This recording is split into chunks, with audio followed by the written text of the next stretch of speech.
Monika Herceg. Ana Magaš useljava u Zvijezdu nakon ubojstva muža zlostavljača u samoobrani. Sudac poručuje: mi smo ovdje u jeseni nepovratnom padu. Plesala si s čovjekom koji je stigao s drugog planeta. Njegove su oči naborane zavičajem u kojem nema kisika. Što je trebao reći tvoj muž na prizor takvog neposluha? Ana poručuje: ja sam ovdje da pokažem ožiljke. Imate li teleskop da pogledate udarce kojima mi je odrvenio gibkost? Nož je samo posljedica.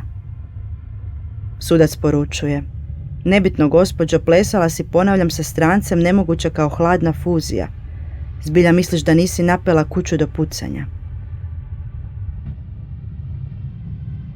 Ana prešućuje: moja kuća spirala je okamenjenih masnica, mrtva mi gospođica stanuje u krivo zarasloj lakatnoj kosti, mrtva gospođica je i podstanarka u 2 put lomljenim rebrima. U mojoj lubanji trajni sudski sporovi.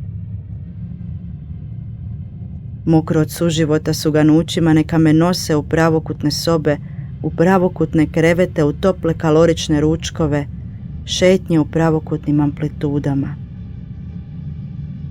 Da pogled izađe iz opsega straha, da novostečena sloboda nadglasa bijeli šum tuđih katastrofa.